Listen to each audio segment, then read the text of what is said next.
So here we go.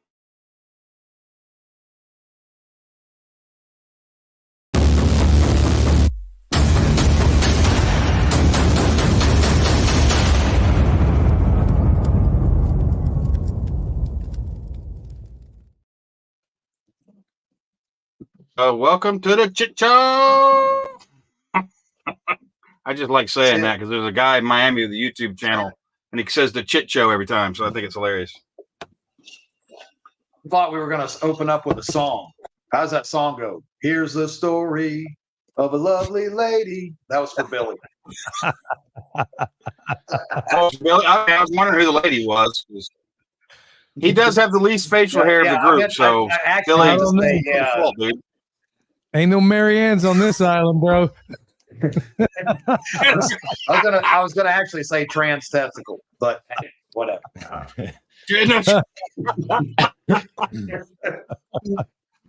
Trans testicle. That was so good. I laughed. That was good. I'm gonna remember that one. That's a hashtag on Twitter tomorrow. Take it right down the gutter, right out the gate. Quick, fast, and in a hurry. Yeah. So Billy, this is for our patrons. We can get a little more, let our hair down a little bit more here. And since you interrupted our clan meeting and everything by taking your hood off, why don't you give us a little bit more about your give us. I'm really interested in your background. You were saying both your parents are, incarcerated, and that you had a choice of which way you could go in life. What brought you into this your whole how do I say it? Permaculturist? Is that the website you got? Yeah, permaculture. How'd you get involved in that? Well, it started on Krypton. No, I'm kidding. Real truth of it is, my mom and dad, I very seldom tell this story. In fact, I think I started in the beginning of my book. I very seldom tell the story of where I came from because nobody would ever believe it. It's that crazy. In a nutshell, my mom and dad decided they were going to go on a bank robbing spree, taking 6 kids along the way. This is like straight out of Raising Arizona, I swear. And my dad, as crazy as it sounds, I mean, I guess he had a sense of humor, man. They got 6 kids in tow. And at the time I'm 4. Well, actually I'm about 5 when he finally got busted. They were literally going on a family vacation, robbing banks and KFCs along the way. And apparently my dad had this thing where he would walk out of KFC. Back then they called it Kentucky Fried Chicken. He'd walk out of there and he would rob this place specifically because he could get in the car and say, "Hey, y'all." He'd have a bag full of money and a bucket of chicken, and he'd say, "Hey, the Colonel's been good to us." He'd jump in. You can't make this up, as crazy as it sounds. So I very seldom tell the story because, I mean, nobody would ever believe it. Well, despite that, we were raised. So mom and dad did a little ride, and this went on for about a year, as I understand it. And they were away for 5 years. They were very abusive. And of course, it's like when you're in the Army or any other thing, you only talk about the real fun stuff, but you never really talk about the bad stuff. And that's kind of how it is with my childhood. So when they were locked away in the joint, I finally got to see what a real family was like. And my grandmother, who had just been widowed, my grandpa just died not long before that. And a lot of real interesting history on her family. In fact, my great uncle was the guy who invented the bomb bay doors that dropped the bombs on Hiroshima and Nagasaki. He was also a great inventor and so many other different things, but all that legacy kind of went out the window when my mom, all of a sudden, she's incarcerated, and then found out years later she was a subject in Project MK Ultra in Greenbrier, West Virginia, and then later on in Oklahoma, right under the supervision of the very evil Dr. Jolyon West. Made life a living hell for us when she finally got out of prison. So it was like from one prison to the next. Anyway, life growing up wasn't all that fun, but then again, who is it really all that fun for? And, get out of high school, just floundering around, wanted to go in the Marine Corps. They wouldn't take me. So the Army did, because I had a screw in my shoulder. Became an Army sapper and then did my time there. Loved it. loved it a lot, loved everything about the life. And then, you get married and all of a sudden feel like the grass is greener. Anyway, get out, start floundering around, trying to figure out what in this world I'm supposed to do. Couldn't seem to find it. Couldn't seem to find that thing. So I spent time as I am a journeyman IBEW electrician. I'm a journeyman butcher. Did a lot of different things, processed a lot of critters and did a lot of different kind of work. Even worked on the biggest talk station in Kansas City, KMBZ, as a host for a while, and for their primetime talk show. So wore a lot of hats and tried to learn as many skills as I could along the way, and then discovered this permaculture bug, and that was the one that just wouldn't let go. I mean, and so got to the place where I'm thinking, okay, 2008 rolled around, and I'm sure you guys remember it as well as I do. The only jobs I could find on this planet were in third world countries. And I said, if I ever get myself out of this, I'm never going to be, I will never go into the bottom of Plato's cave just like everybody else ever again. So even though we had been engaged in this lifestyle long before that, that was the demarcation point that made it serious for me, that I'm never going to wonder again, how are we going to pay these bills? Are they going to take my house, live in the American dream, or what everybody else calls the American dream, which I now recognize to be an American nightmare? And decided at that point, really in a moment, to say, I'm this one thing today, but I live in the kind of country where I can wake up one day tomorrow and be something else. And so from that time forward, that's exactly what I've tried to be, is to be less. There's a whole lot of people in this YouTube space that do this homesteading thing. And I know a lot of them because I live in the mecca of YouTube homesteaders. And I'll be honest with you, and this is the truth, most of them are more polished than spit and more glitter than grit. And when you get down to brass tacks, a lot of them are not doing what they say they do. They're big fakes. And they are. And I wanted to make sure to get in. Sue, I know it's a long answer to your question, but the bottom line is if I was ever going to do this, and my son made me get into this, I did not want to get into the YouTube space at all. And then he was like, man, we got so many cool things we've invented. We got different ways of doing things. It might be a big help to somebody out there. And I'm like, okay, I'd seen so many fakes out there that I'm like, okay, if we get into this space, man, it's got to be real. And I'm not going to care whether or not I'm going to be thrown off. I'm going to say what I think. Consequences be damned.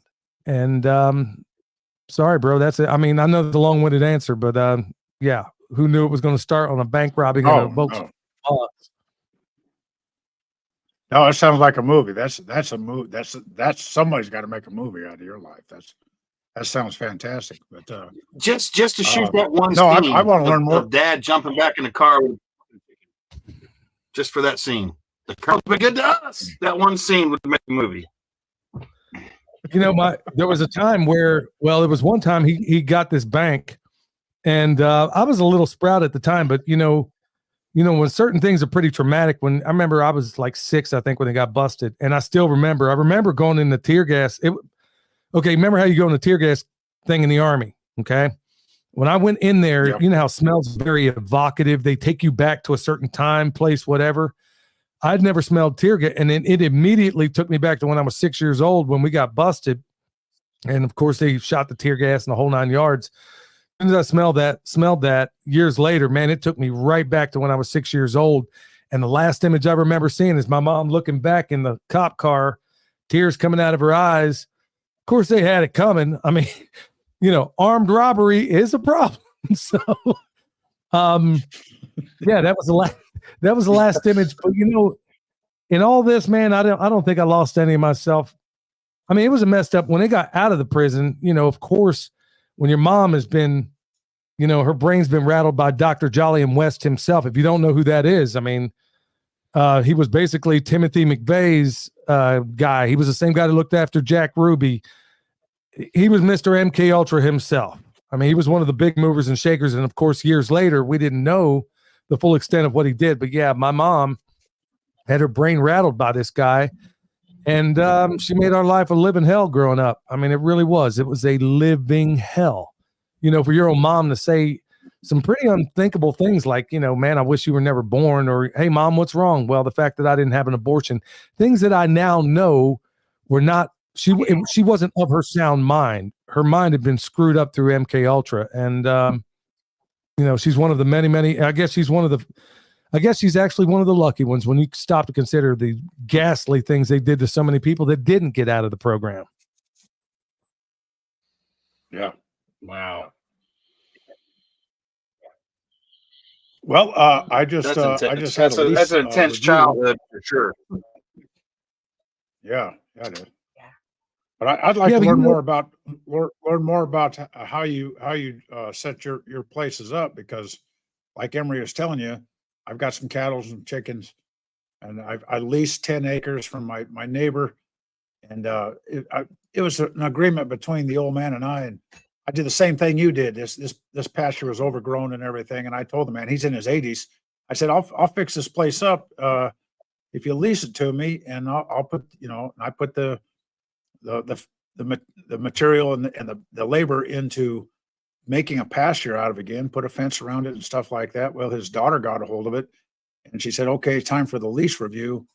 We only want you to have 1 head per acre. And I'm looking at that. I'm like, one head per acre. This is North Carolina. These are Western standards. I mean, I would expected that in some place like West Texas or something, but 1 head per acre, there's much more grass than that and things like that. So your whole approach to everything is amazing. I did the same thing. I looked at this overgrown pasture and I said, it's not overgrown. It's just got a lack of cattle and lack of goats on it. That's all it is, so. Well, it could also be that's a great approach. Well, think about how you can multiply that even. The cool thing about where I live is it's pretty steep mountain terrain, and everybody has this thing called Chinese silvergrass that they don't know how to deal with. Well, the good news for me is now I'm able, this neighbor next to me, he's got 100 and some acres, and I'm probably going to get about 30 of it from him because he has what he thinks is a very invasive Chinese silvergrass. Now, I could go over there and solve that problem for him because I know that this grass does not need what it hates is high compaction, or what it loves actually is high compaction, and what it also loves is a highly bacterial environment. Well, your pasture should be a 50-50 bacteria and fungal environment in a perfect pasture. Well, he doesn't know that, so I'm probably going to get this land from him for a song and a dance. Now, ordinarily, I would just hook him up, but he's got Kamala Harris stickers all over his car, so I ain't going to tell him about it. So, yeah, so he just lost any free. Ordinarily, I would just tell somebody that. I ain't telling them that, so I'm going to get it for a song and a dance. But in your case like that, think about this.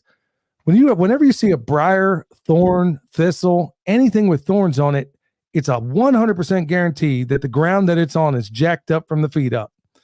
That's you'll never see briars grow out of a compost pile. You think about it. You've never seen briars grow out of good soil. You will never see it. The only reason it's there. That's true. That's right. The only reason it's there is because the ground has too much of something or too little of something. So our job is to massage that landscape, so to speak. I know we were talking about trans testicles and all that other stuff, but yeah, a different kind of massage. So we can do that with any number of things. We can use the cows. We can even use pigs. And like with the example of the Chinese silvergrass around me, well, I'll basically have pigs, which are basically 4-wheel drives. They'll go through there. They'll plow all that stuff up. And then as soon as that stuff starts coming back, I'm going to run my sheep out there. And then the cool thing on top of that is, even if you have thorns, briars, thistles, all that stuff, you can take methods like Jim Garrish. He wrote Kick the Hay Habit. You have another guy like Greg Judy, wrote Comeback Farms.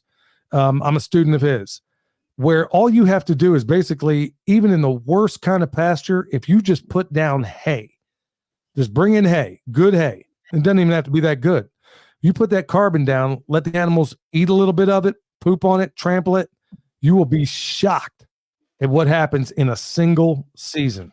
Remember, I said for every 1% that you put of every 1% of organic material you put down in that soil, that's the equivalent of an Olympic-sized swimming pool per acre of the water you can retain in that soil. That's astonishing when you stop to think of it. We're in the middle of a drought right here in North Carolina. If we ran the drone over the top of my head, I ought not to say that too loud because they probably got one over me anyway. If you were to run the drone over my property and then look at all the other properties around me, you're going to notice a very big thing. We haven't had rain. I haven't watered. I haven't done anything. I've put so much water down in the soil that even in drought, we're still green. We're still good. So just good management will solve a lot of these problems, even though I talked about my place before we started broadcasting in Texas. I mean, it's gone 6 months sometimes without rain there, but because we have swales, which are water harvesting contour ditches, and because we put those in, that even in the rainy season, we bank all this water down into the soil for those months and months and months where we don't have any rain. And that's where your perennial systems come back into play too. So there is a problem. There is a solution to every, there was a great Bill Mollison said, the problems of this world become increasingly more complex, but the solutions are embarrassingly simple. And they really are. It's just good management, picking the right thing, driving on, and then just kind of standing back and letting nature take place.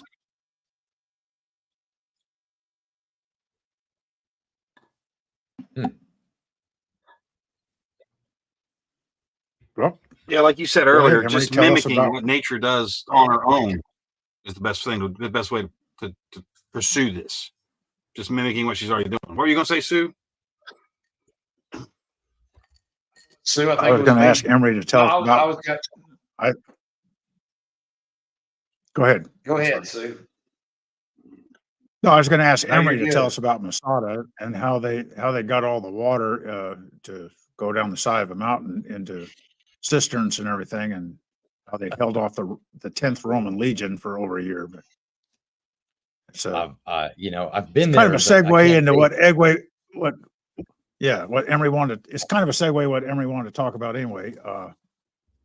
And what Billy brings up is good with self-reliance and things like that, because the world's changing, boys. The world's changing quick. And that's one of the reasons I don't, my sisters and my brothers, they think I'm stupid. I should say my steps and foster sisters and brothers. They think I'm crazy because I have $100 in my savings account. And they say, why don't you save some money for a rainy day? And I said, I've seen rainy days. When the Soviet Union collapsed, the Russian ruble was worthless. When Saddam Hussein, when the Ba'athist regime collapsed, I was over there, and the Iraqi dinar was worthless. Why would I save up a bunch of paper money that's going to be worthless? And I think it's coming. And Angery and I have had this talk before. Things are going to change, and they're going to change quickly. And we see it coming, I think. Well, how Yeah, about Emery, you that? said you had some things you wanted to talk about too. Emery, you said you do had we some stuff really you want wanted to to get update. into it? Do we get into it? I don't know. That is your call, brother. That is your choice. You know, We're on these wonderful topics. Let's not talk about doom and gloom. yeah, this is the antithesis of doom and gloom, because done properly, you have less to worry about. You know, because in the preparedness space, I think that's where so many people are off is the not planning for food production. Like my buddy Alan Kay is so big on food production. You know, he's got a 27-acre homestead that he's just about self-sufficient on, damn close to. Milking goats and running chickens and growing mushrooms in the gardens and the blueberries and all the stuff they plant out there. You know, having the grocery store in the yard is the best insurance in the world, you know. And that's what you're doing, Billy, is teaching people to do that. Well, go back to Masada. I mean, what was it, 70 AD, the 10th Legion rolled in from Rome, basically said we had about enough of this and we're going to kick the doors in. And, you know, Masada, even to this day, is pretty impressive. I've never seen it personally, but I've only ever seen it, I mean, from pictures, and it looks pretty doggone impressive. Okay, so they had water for a while, but I think what we're mostly missing in all of this, and I don't understand why, is a resupply plan. I mean, things might have been a little bit different if Masada, you know, if they had a little bit more of a resupply plan. I mean, there's only so much they're going to do in 70 AD, right? But here we are. And, you know, I can see the parallels too with Masada and the United States of Amnesia. So take that overlay and let's look at it right now. In our resupply plan, when it comes to these things, and this is where the people that came up with permaculture, which basically governs itself by three ethics and a prime directive. The prime directive is, And this is what most permaculture people miss. At this moment, this is the prime directive. At this moment, take immediate ownership of yourself and your family. In other words, you're responsible for everything your family does and fails to do. Okay. So right there, you got my attention. So that's why I immediately thought, okay, I might want to pay attention. Then when I look at the ethics, there are 3 ethics: earth care, people care, and the abundance given to the previous 2. Instead of giving anybody a definition of permaculture, I just tell them what the ethics are. If you can work in accordance with that, then guess what? You got yourself permaculture.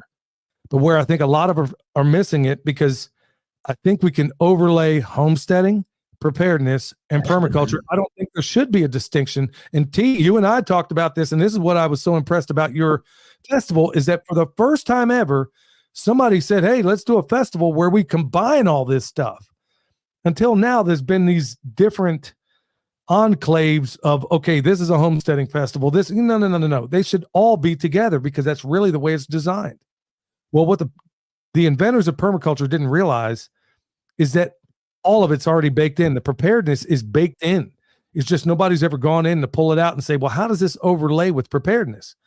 Well, I know how it does. Instead of having one variety of apple tree, why don't we have 10? Why don't we have 10 varieties of apple trees? Instead of a peach, we got 15 different cultivars of peach out here. Same thing with every single species we can think of. So there's not one single point of failure. One freeze event is not going to put us back. And guess what? By the way, when you plant your nitrogen fixers, I didn't get to say this, when you plant your nitrogen fixing shrubs, trees, every layer should have a nitrogen fixer. Not only is it taking that atmospheric nitrogen and putting it down into the soil, it also harbors all of the beneficial insects that want to harm your productive trees. It's kind of like God knew what he was doing. So we can take all this stuff and use it instead of looking at everything in isolation, because nature, there's nothing in nature that's in isolation. So why not take these same features and use them on a homestead, in a permaculture design, in everything? It can work, and it'll work beautifully. And it'll give you so much abundance. Like I said, you have to give it away. That 3rd ethic. Remember that 3rd ethic: earth care, people care, and then the excess of anything given to the previous 2. You become so doggone abundant just by taking the patterns of nature and mimicking them that you got to give it away. You can so much. I mean, I'll give you a prime example. Our ground cover down here is blueberries. I mean, I'm sorry, not blueberries. It's strawberries. In one patch, and I'm not exaggerating when I tell you this, it's about a 30 by 60 patch. We got to literally walk on our blueberries or strawberries to get to the other things we want to get to. We got 100 gallons of strawberries. What am I going to do with 100 gallons? I mean, yeah, we put a lot of them back. We freeze dried a bunch of them, made a lot of strawberry jam. And if you boys want some, I'll mail some to you. But the point of it being is that now we have so much that I got to give it to the lady in town who makes this homemade goat cheese ice cream. I know it sounds crazy, but it's really, really awesome. So now I'm a benefit to her. Now I get all the ice cream I want for free. But the point being is that there's so much abundance just by, I'm not saying this to brag. I'm just saying, hey, I didn't discover any of this. I'm just doing what nature's doing. And it makes your homestead, your bug out place, whatever it is you have, it makes it way more resilient than just having beans and bullets. Because sooner or later, like you said a little while ago, Emery, I think it was you that said it, and sooner or later, you're going to run out. And usually your supply that you were stockpiling, if you have a year's worth, once you get into it, it never lasts exactly what you thought it was going to last. That year's worth, it's gone in 6 months. No, the end game should be sustainability and reproducing. I actually watched the videos that you had, and if I'm not mistaken, you actually harvested 2 separate occasions on your strawberries, did you not? Like, you got a ton even after the fact. Yeah, we have June bearing strawberries out there. That's where we got 100 gallons. And then on the back end in the fall, this is crazy. Never seen this before. It's become so fungal dominant out there, which is what you want in a food forest system. You have a bacterial system, you have a fungal system. You want a highly fungal system. And what we're finding out, the more fungal we make it, the more incredible it becomes. We're getting 2 harvests out of something we should have only had 1 harvest from. And the second harvest, the berries are twice as sweet because of the drought. The berries are now twice as sweet as they were in June. So it's just good management is creating such incredible abundance. And like I said, so our overstory, it's edible. Our understory is our fruit trees. That's edible. Our shrub layer, those are berry bushes, blueberries and whatnot. That's edible. Our ground cover, strawberries, that's edible. Our herbaceous layer, well, that's all the herbs we cook with. Our vine layers, those are currant, scupperdongs, grapes and muscadines. And then we got so many mushrooms coming out of here, it'll blow your mind. So you got all 8 layers of a forest that are all edible, but the passerby, and that's the beauty about this food forest systems that we create, is that the drivers going up and down that road, by and large, don't even know that they're looking at food. How many people have died in the wilderness and were surrounded by food and they didn't even know it? And it's the same exact thing that we're trying to replicate in our food forest. Now, the difference between a food forest and an orchard is a food forest goes on autopilot after 3 to 5 years. An orchard requires maintenance. Now, the beauty of a food forest is that the average everyday Joe can look at this thing and not even know that they're looking at an abundance of food. Because on the outside, I got my nitrogen fixers, and you're not able to see past them to know that I got every tree imaginable that'll grow in this place in an area, and most people would walk right by it and not even know that there's food right there on them. So, yeah, these are incredible. How do you Isn't this make... a common wasn't this a common knowledge thing many generations ago? I feel like we've been robbed out of this knowledge. We've been dumbed down on purpose. This was the whole how can you sell food, mass production food, if everybody can grow their own food, right? That's funny. Yeah, I'm sorry. Go ahead, T. I'm sorry. I didn't. There was a delay. I'm sorry. Go ahead. No, you're good. It's just the world has you can't sell food if everybody can grow their own food. You can't sell pharmaceuticals unless everybody's sick. There's all these things that we've ended up with fighting nature in itself. I mean, I've been one of the big advocates of the perfect straight lines, the perfect rows. I have for years. I got to have a row of tomatoes. I got to have a row of this, and even this year. To be completely honest, it just pissed me off to no end. I had tomatoes planted right here next to the house, and I took good care of them, and then we cleaned them, and we made them all pretty. And I looked over in the yard in the weeds, and I didn't even realize there was a couple tomato plants growing there, and they were just laying on their side, big tomatoes hanging off of them, and it irritated the shit out of me that these things they were neon green. I mean, they were beautiful. They're the most beautiful tomato plants we had. And literally I had nothing to do with it. It just fell out there in the yard and it took off and it did its own thing. It's funny, going back to what you were saying a minute ago. Now imagine, okay, so when the Visigoths kicked in the doors of Rome and they basically took the place over. Okay, so then we went into what some people call the Dark Ages, although they were flourishing in North Africa and some other places, right? But we generally call what was happening in the European area the Dark Ages. Okay, so imagine just 200 years later, and you're a nomad walking through the streets of what was originally Rome. You must have thought that aliens built this, the Colosseum, all those incredible wonders. As a nomad going through there, just a mere 100, maybe 200 years later, you would have had no idea the technology and what it took to build those things. Well, I dare say the same exact thing has happened within our farming communities. In fact, I know I can prove it. In fact, we know from the Algonquin and a number of other native tribes, this is what I'm saying, is that what I'm talking about, it sounds new, but this is exactly what they were doing. Down in South America, they make these things called chinapas. Whereas, look at every pond in America. What do you see? It's a round pond, right? Well, but here's what the natives knew thousands of years ago, and we know this for a fact, is that they would have never made a round pond. You know why? Because there's very little edge. So if I can take that round pond and turn that circle into a clover leaf, I create more edge. What the natives understood is that life is far more abundant on the edges.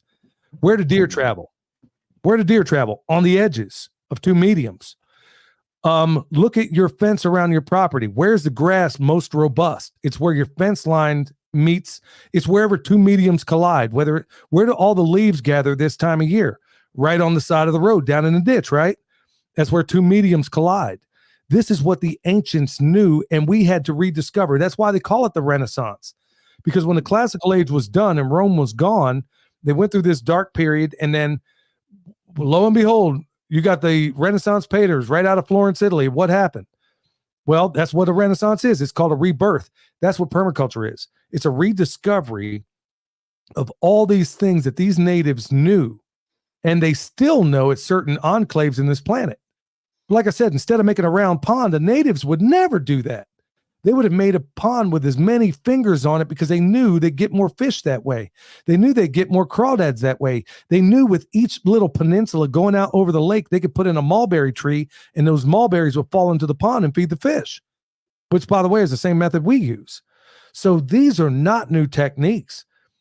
And this is why I love history so much, is here we are we have in this renaissance of permaculture, which is really no different than Europe coming out of the Dark Ages into the Renaissance. I mean, think about it. During that Dark Age, they even lost perspective, for crying out loud. If you doubt me, look at all the paintings that were done during the Dark Age.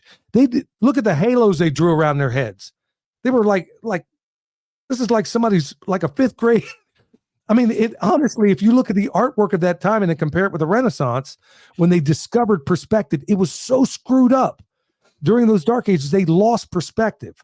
And that's exactly what happened after World War II, when we had all these munitions here in the United States, all this gunpowder and everything else that we had nothing to do with. Some of the chemists said, oh, gee, we'll make fertilizers. Up until that point, we had to make fertilizers out of poop. We had to make them locally based. There were no big fertilizer factories until after World War II. So that's when this industrial machine made us forget about all the old ways that were historically done.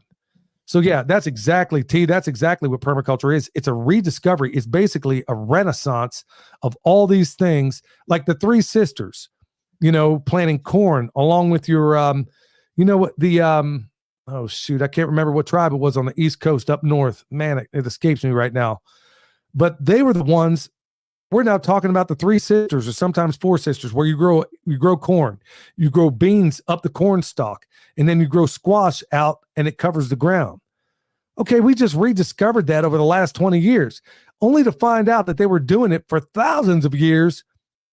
The Native Americans on the East Coast were doing that for thousands of years. So, sorry, I mean, I hope that has made sense. That's awesome. No, it's awesome. I love to see it, and just like you said about the artwork in the Dark Ages versus Renaissance, there's no doubt that our artwork has definitely plummeted here these past few decades as well. So, I hopefully we are starting to see that rebirth, at least in these small groups, because I was tired of seeing some of the artwork that we currently have anyway. What's your suggestion for the person how did you start? Where did you start at? What your journey? What did you start with? Did you just, how did that even look like? You bought a piece of property, and then what? Hey, that's a great, excuse me for a minute, Billy. That's a great question, guys. Chris sends his apology. His McDonald's Wi-Fi quit on him. Thank you, Billy, for being on the show. And T, if you all can continue as long as you want and take this out, and I'll be in the background. Sounds good. Yeah, the way I got started with all this was honestly just not being rudderless and just trying to find that thing in this world. I mean, for me, I thought it was going to be the military. And then, you get married, you have a kid, and then realize, okay, maybe this ain't the best option. And then, I was on my way to go to medical school, and I realized, okay, this Rockefeller medical system is, and I have a brother, by the way, who's the first doctor in the history of medicine to be board certified in 5 specialties. But at the same time, I realized, okay, well, remember that guy I was telling you that didn't have any common sense, had more degrees than a thermometer? That's my brother. And I'm like, okay, if they give you myopic thinking the way he has, and then I remember thinking, him telling me, yeah, you don't have to worry about vitamins and minerals and stuff. You get plenty from your food. I just knew instinctively this is crazy. So I went on that route for a minute, did so many different things, just trying to figure out where it was. And then honestly, the thing that really hit me like a ton of bricks was passive food production, is knowing that if I just do the right thing, I can't remember. Oh, I know what it was. I know exactly what it was that really, really put me on a path. There's a documentary I suggest everybody check out. It's called Greening the Desert. Very short documentary. It's about Jeff Lawton and what he did in Jordan, the most inhospitable place on planet Earth, far below sea level. Nothing grows there. And he turned that place into an oasis using the very same methods that I use right now. So I got to thinking, good night. If he could do that in the worst place on earth, why don't we have an abundance of food everywhere? So to me, it was like, okay, to me, this was magic. This was nothing short of magic to me. So seeing that documentary really got me off and running. And then, like, I'm sure like a lot of you guys, once an idea takes root, I will have a PhD understanding. I mean, I'm not bragging here. I'm just saying it could be a curse too, because once an idea takes root and I'm determined to learn something, the people you love most sometimes suffer, at least in my world, because I get so on track of what it is I'm trying to learn and ain't nothing going to take me off of it. And, so yeah, it was a matter of, okay, yeah, there were some family issues along the way because I don't know how to find balance usually. So I dedicated myself. I'm like, okay, I'm going to learn everything there is to know about orcharding. I'm going to learn from the best. I'll pay whatever it is. While everybody's going out to go see the ball games or whatever else, all my spare time, I'm getting rid of this TV. Ain't ever going to watch it again. I'm going to spend every bit. First, I'm going to learn about orchards. That's what I did. And then I'm going to work with the very best on the planet. And that's what I did. Now I'm going to learn about animals, and then I'm going to learn from the very best. So I would save my money. We lived a low consumption lifestyle. And so whether it was sending my son, sending my wife, or sending me, it was like, I'm going to get the training on everything. And then the more I find out, the more I realize I don't know crap. Literally went up to Canada. I didn't finish that thought earlier. I went up to Canada to go learn from the best orchardist on the planet, a guy named Stefan Subkowiak, and he lives in French Canada, just outside of Ontario, or it begins with an M, not Ontario. Montreal. And I had no idea the guy was a fan of mine, and I'm thinking, man, but the stuff I say sometimes, I'm surprised this guy would have anything to do with me. Well, he invited me up there. We went up there, and then I get around and I'm looking at his food forest and orchard systems that have been on autopilot for 20 years. And I walk away from that and I'm thinking, good night. I don't know anything. I mean, I know what I know, but in comparison to this guy, and that's what I keep finding out, no matter where it is, you know what? I can process any animal around, but I still don't know what to do. I don't know how to tan hides. It's embarrassing for me to say that. I learned from Michelin star chefs on how to process animals. Guys that were Michelin star chefs that became butchers at the local pig in Kansas City. That's where I learned the process. I do high-end butchery. I can do it, but I don't know the first thing about what to do with the skin on that animal besides composting it. So the more I learn, the more I'm realizing I don't know I'm not going to live long enough to know everything. And I just feel like, good night, man. I wish I had this download back when I was my son's age. But you know what? Like Da Vinci, we're talking about the Renaissance. They found Da Vinci's old notebooks.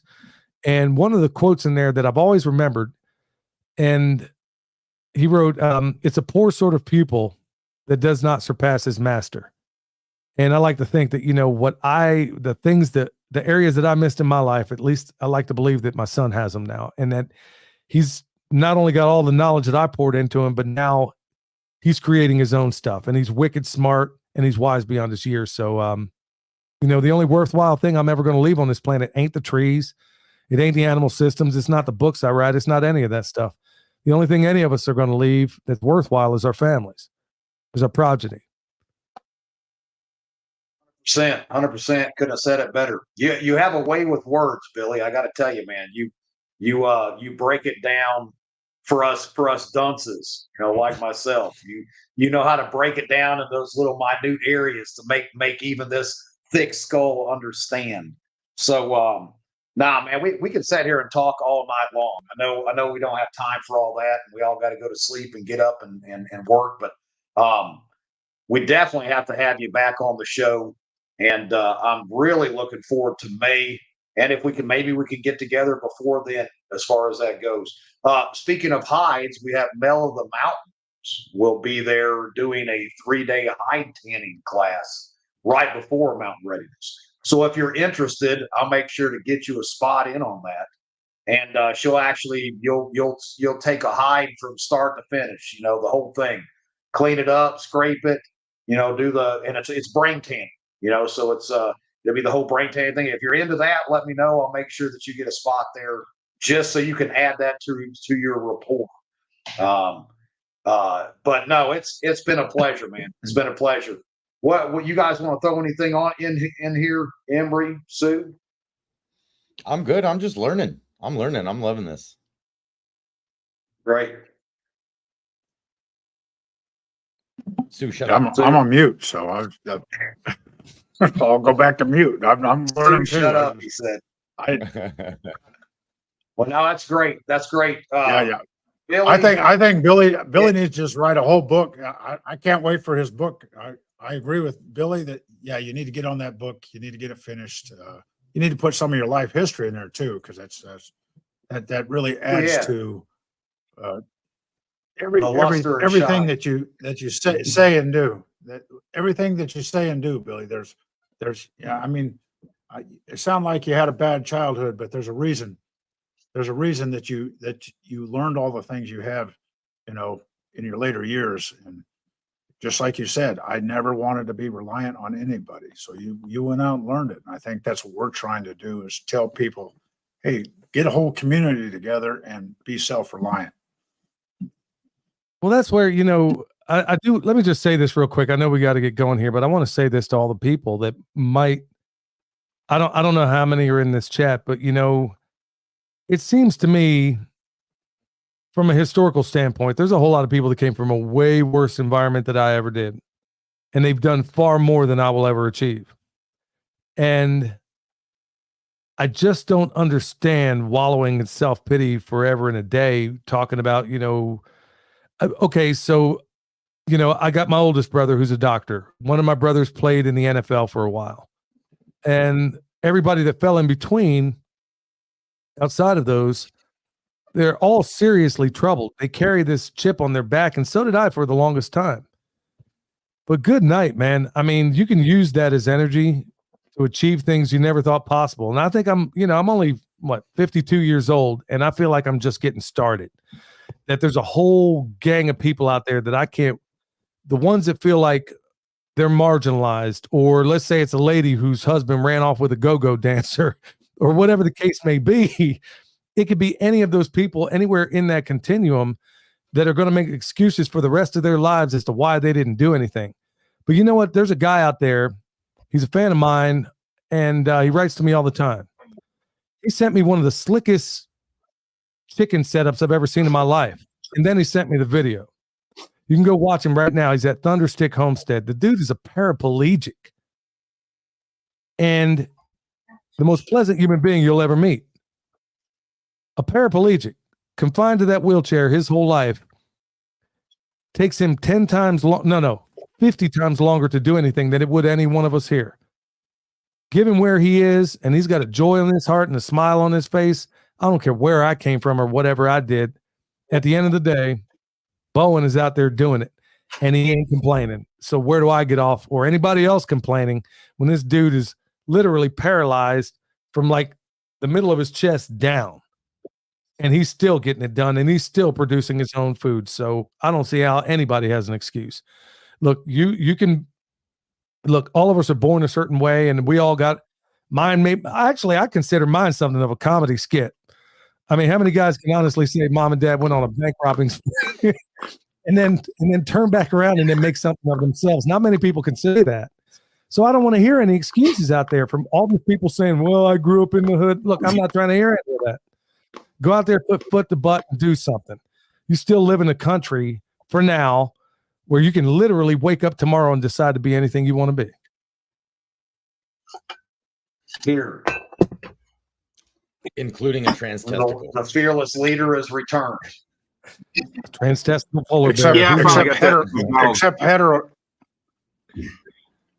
Yeah, Billy, you can't be heterosexual. There's just no way. I mean, I'm on wife number 5, and we're all of us admit here we're bisexual. You're going to pay for it one way or another. So we're all bisexual. Yeah. I don't think that word Change means your what profile, you think son. it means, Sue.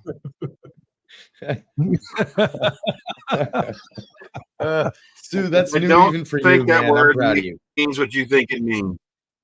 Yeah, that really is. That's some epic shit. And sorry, guys, my free McDonald's Wi-Fi got a little rough on me tonight down here. So, so as you were, I don't even know where the hell we're at right now because I just got back in. I think everybody was wrapping it up. That or we just won't sleep tonight. Cool. All right. So Yeah. either way, That's good. Billy, thanks for being on tonight, man. Both of these hanging out with us for so long. You know, it's a kind of a big request. You know, up to 2 hours here. We're in 2 hours. Not at all. Someone to hang out and with this particular crew.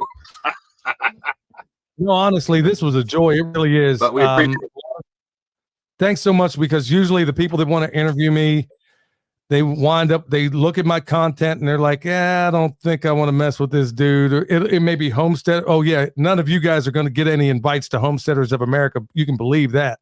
But kind of figured that. Yeah, you can forget all about that. We're all on the same do not invite list, so have no fear on that score. But anything I can help with any of the it's good company. It's good company. You know, it'll be really cool to be locked in the FEMA jail with all you guys. Or if I'm outside, I'll be sure to give you one of those Pee Wee Herman footlongs with a hacksaw blade in the middle of it, if you don't get attacked by another kind of footlong while you're in there. But it's all good. Trying to quit that one. I'm not summer camp material. Yeah, I'm not summer camp material, Billy. I don't ever plan to go to camp, so I'm just not. Well, hey, I believe I even told you, Bill. I think I even told Billy, you, Billy, when we talked last time, when I was on the Pimpcast, is, Mountain Readiness and this whole group right here, we are not looking to be socially accepted. We're looking for truth.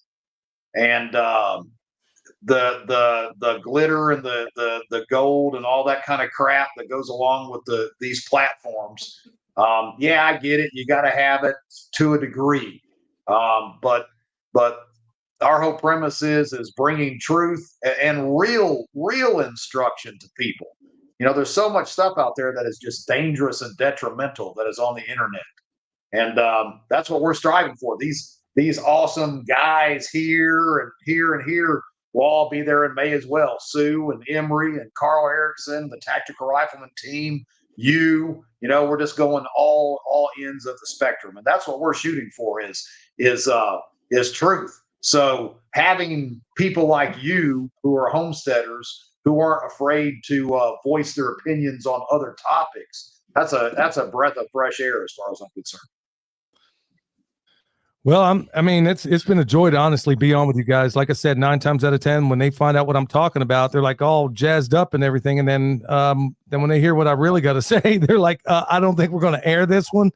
So it's cool to be in a place where I can pretty much say whatever I want.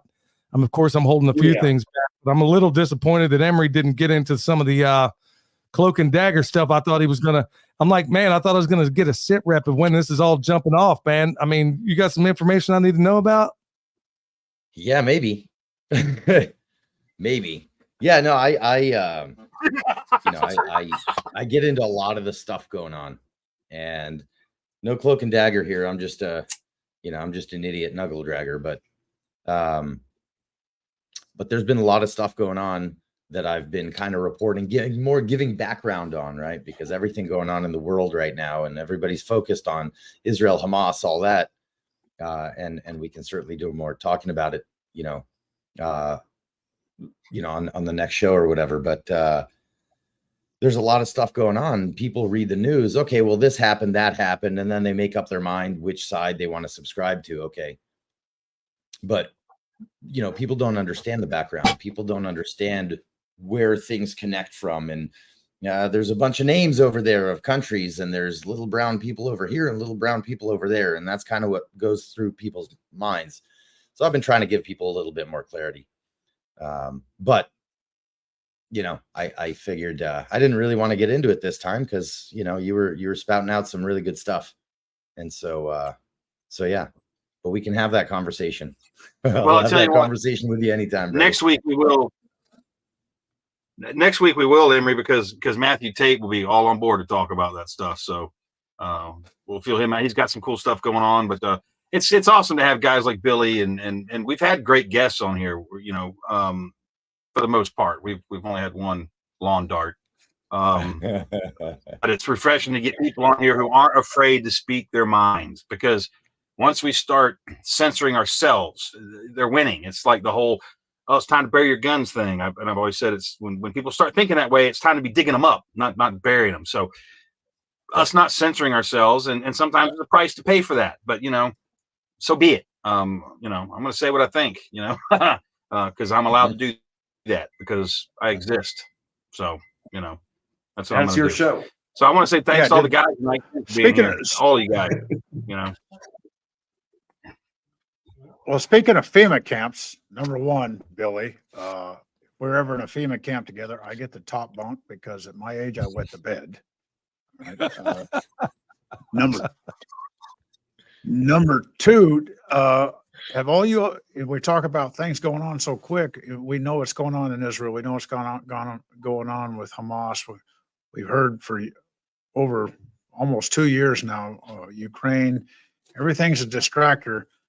I watched ABC News tonight before I got on the pre-show, and I was shocked to find out that the biggest manhunt in the country going on right now is I think it's in Northern Virginia for a guy who was they're looking for a guy who was at January 6th for questioning. And there's like 80 FBI agents down there and everything, or New Jersey. That's where he's at. He jumped into the woods and they can't find him. And I'm just like, what did he do? It's crazy. So it's sure it had something to do with videotaping something he wasn't supposed to. No, he was his face was on a couple of videos in the Capitol, and he admitted I was there, but I didn't do nothing wrong. But his only fault, Sue, was breaking into the Capitol building and not supporting a terror group. Yeah, he broke into the house that's owned by the people. Yeah. So, like tomorrow in London, I think there's some kind of a holiday for those Brits. I don't know which one it is. Some day for them. I don't know. It's essentially but there's their also Veterans a huge pro-Palestinian. Yeah, something like that. So there's a huge Palestinian protest planned for the same day, massive. And the Metropolitan Police came out and said that the biggest threat are right-wing soccer hooligans.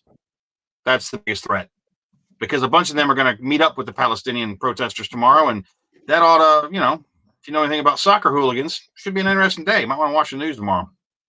Also, Chris, just to add a little flavor to that, they've also asked a bunch of veterans to not show up for Veterans Day. Yes, They have to their own parade, essentially. Yep. Yes. Yep. Well, speaking of Veterans Day, I mean, wow, Marine Corps balls called off for the first time in history. What's going on?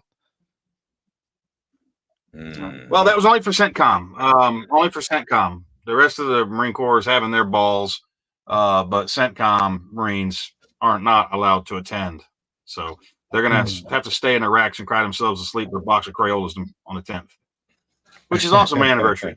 That's why I married her on that day, because I'd never forget our anniversary if I married her on November 10th. So took her a year to figure that out. It took me 10 years. Took her 10 years to figure that out. So. 10 years. It's okay, Mel. We love you anyway. All right, guys, on that note, we'll call it a night, y'all. And we will catch you guys all next time. You know, same old thing, guys. Be good or be good at it. Been a joy to hang out with you boys. Hey, Hey, Billy, thanks for taking our clan meeting and turning it into a Black Panther party. So appreciate it.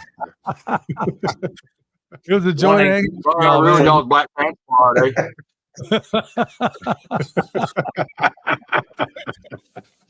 Great show. I Great ruined show. y'all's clan meeting. Thanks, Billy. Y'all take Great. care. We'll see you later, Billy. Care.